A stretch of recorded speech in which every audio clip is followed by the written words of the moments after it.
Hey YouTube, I'm gonna do a little comparison video for you here everywhere.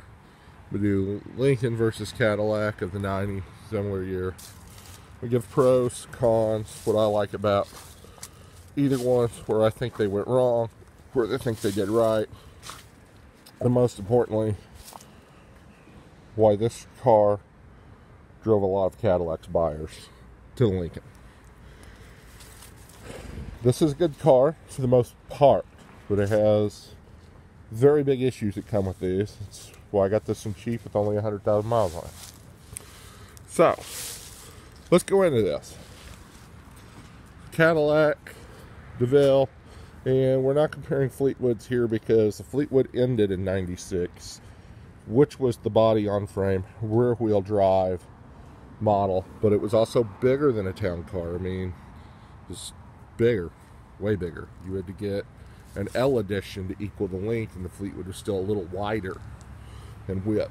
So, you know, and so we're not even comparing those because they discontinued it. So by the time these came out, this is an apple to apples. This body style here, although they deleted fender skirts and stuff, ran from 1994 to 1999.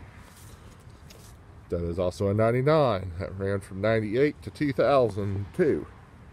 That body style. They went to this in 03. We're going to compare engines, problems, everything. So, we're going to start with Cadillac.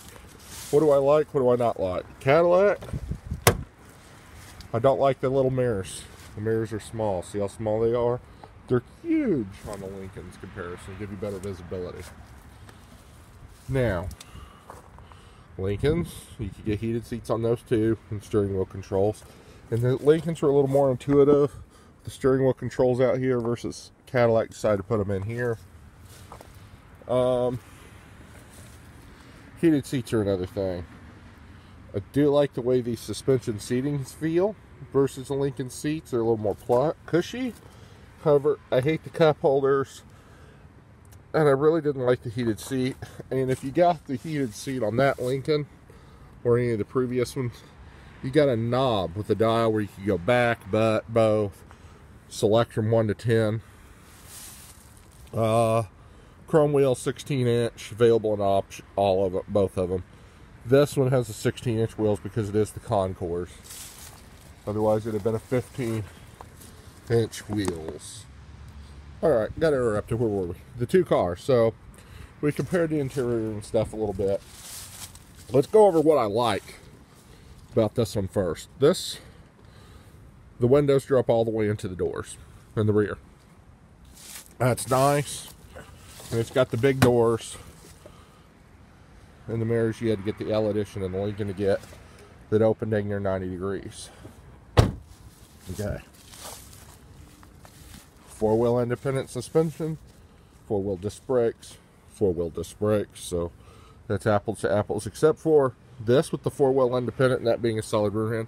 This handles better. Hate the cup holders in this.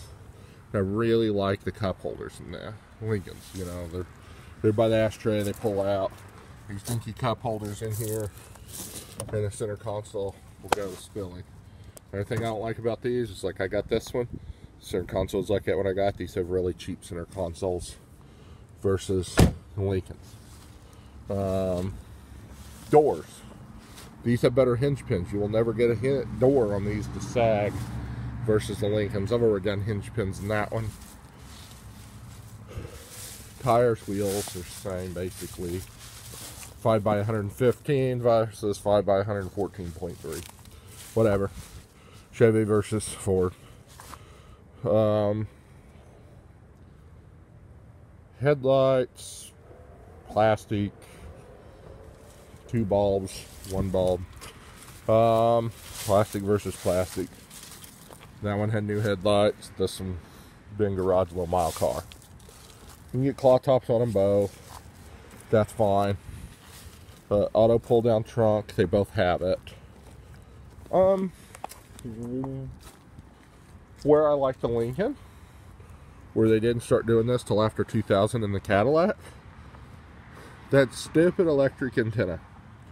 Lincoln started putting theirs in the rear window. And I'm going to be honest, these antennas in the rear windows, really, really better. They don't have all the problems. See, Lincoln, put your cruise buttons and everything right here in your steering wheel. Sorry, this is a mess. And that center console is a lot better. Thing has 200,000 miles, and you can see how the center console's, it's filthy, but it's not all broken down. Yes, this car is extremely dirty. Got back from a road trip, and you can see how much larger the mirrors are. Auto dimming mirrors in both, chipped keys on both, power front driver and passenger seats on both. They both have front and rear airbags. You know, unibody, front wheel drive versus rear wheel drive body on frame. Structurally, you know, whatever. They both meet pretty decent crash test ratings. They're both big cars. They're both huge. If you're an older person, you may not like this one. Especially if you're an older person, this one sits lower than the Lincolns. I have an elderly mother who has problems with this. Now we're going to get into mechanical. And stuff. This one, I love the stereo more. The Bose sound system they put in these, the Delco Gold Bose, nice. They both have, you know, electronic pop for the gas and stuff. Lincoln, it's on the door. Cadillac put it by the light, whatever. Both have electronic climate control. Here's where some features I wish Lincoln had that they gave Cadillac. Okay? We have rain sensing wipers. We have heated windshield. And heads-up display. Not even an option on the Lincoln Town Car, even the Cartiers. But, and I do like that. And I wish Lincoln would go back to the hideaway wipers like this had in the older Lincolns. I really like the hideaway wipers. See, you just see the wipers. This, no wipers, they hide away. They used to have them. The 97 and older had the hideaway wipers. Now, here's the biggest problem of these cars. Right here. The North Star V8 with the 4T80. Problems you're going to see out of these. Oh, let's do a belt. That belt's starting to fray. We'll do one. We'll do one. Problems these had, the biggest problems. And I'm going to do one, and I'll have me doing one on video. Is right down here with a traction control module on the side of the ABS. It's down there. If your water pump leaks or anything, it can get inside of there. Not to mention they're down there on the frame, so they can get corrosion and everything else in them. Just not a real good place, and no exception on this car. She's done. We've got to do that. Other big repairs on these, which this one had, and they decided to add another coolant reservoir and whatnot to bleed the coolant that was being pushed out over. Head gasket. This one had a head gasket problem. Yes, it floated the head. They used a fine thread head bolt. It would pull out. And this is where these cars get totaled. Now the transmission's having problems after I've done all that. I'm hoping it's a traction control module, because I know it is definitely bad. The computer said problems. They were under here. But the biggest problem with those head bolts pulled out, and you got to pull the engine. I've already done it on this one, but myself doing the work, just parts for timing guides, the North Star Performance head stud kit we ordered. Because that's really the only good way to fix them. Plugs, wires, timing tensioners. I think there's like 5 timing chains on it. 3 down on the side with, I don't know, kind of like a balance shaft, and then little ones. You know, everything. I was at probably about $4,500 in parts and fluids and chemicals to do this job. And that was just a holy hit. And I did not film that. I'm going to film doing the hoses and stuff. They're still all original. I've got them ordered them offline. They hadn't showed up yet. So we'll go and do those. And I'll show you the safe way to take the hoses off here so you don't end up with anything running down in there. And I'm going to do, and I've done thermostat and water pump, and I just got the new belt to put on, so we're going to put a water pump belt on. Threw the old belts back on. Wasn't what I wanted, but what happened? New radiator cap. I put the Dexco back in it because really the Dexco helps these. Previous owner had done a brand new AC compressor and AC stuff. If you have to do an alternator on these, they're a real son of a hoo-ha. Now,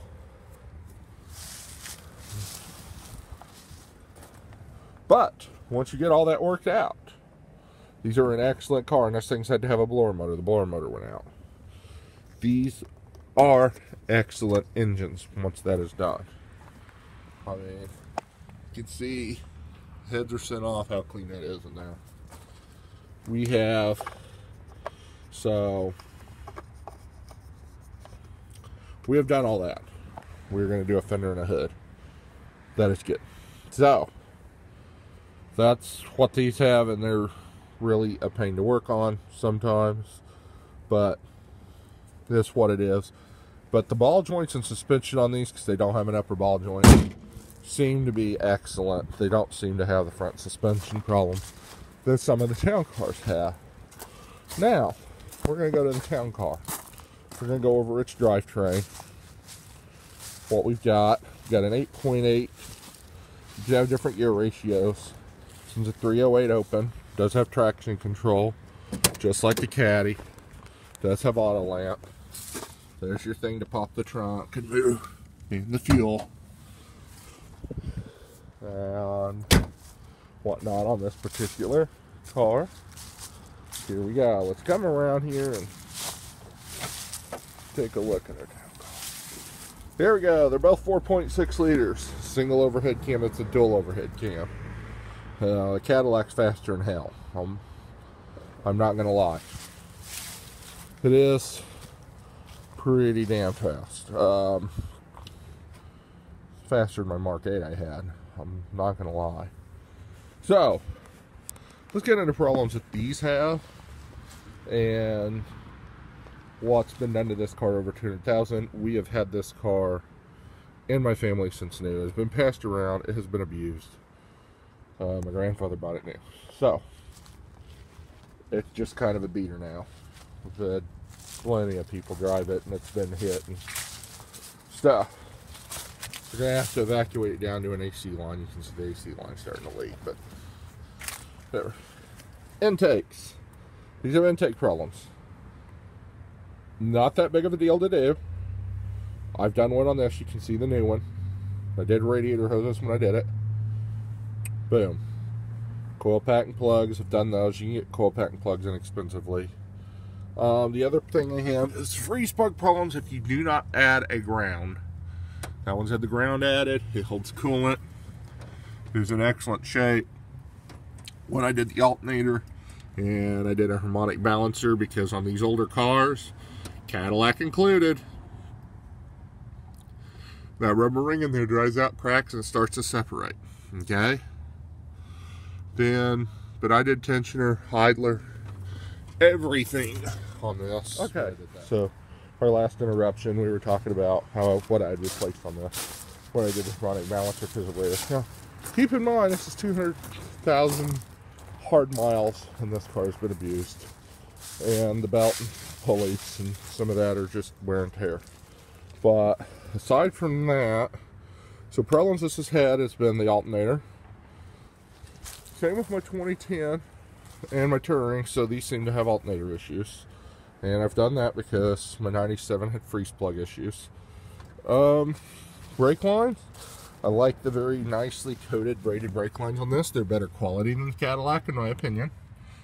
I've done control lines and ball joints because of wear issues, but other problem these cars have is valve cover gaskets have been done. And the oil filter adapter housing down there, which has been done.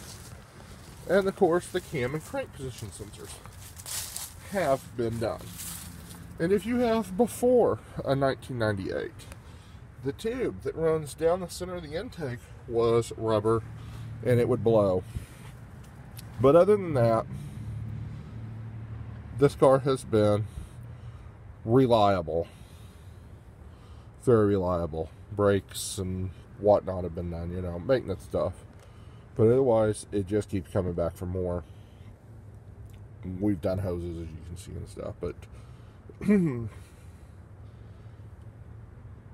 I lent it to someone who really abused it this past time, and that's why some of the interior is really nasty. I don't normally keep my cars like that, but I gotta clean it up, and I learned a lesson. I won't be loaning a car to that person again, but nonetheless, I just wanted to go into how reliable this drivetrain is versus that drivetrain and what makes this car. It's what makes this car so good. And other than that, that's it on these two cars. It's the Lincoln versus Cadillac, and my thoughts on it. Obviously, if you take care of both of them, they can be good. With the engine issues and the transmission stuff, solenoid issues, which is a bigger job on that than this, because you have to split the valve body on the transmission. And I'm hoping that's not what it is. They also had an overdrive band burning out for the 4th gear on that. By the time you got this model, they had fixed the torque converter issue, which the older models had, and was not as big of a problem as that. That's already having transmission issues at 100K, so. Otherwise, that's all I can say about the two cars. You know, obviously, the work I put into this exceeds the value, but we saved the car. It's a nice car. It's a clean car. I felt bad for it, and you know, it's fun to drive. But the Lincoln, that's my winter beater now, so we don't drive this stuff in the winter. As you can tell, we got leaves on the ground, so we're waiting for snow and ice. And I like this console the best on the 2010 here. That's just so, boy, look at that. I like how it opens from either side. The cup holders are good on these seats I really like. So get one of these newer ones, it's a lot better. So that's what's going on. And have a wonderful day. If you like this, like it. If you don't, thumbs down. Subscribe. And tell me which one you prefer. I'm curious to know. Thank you.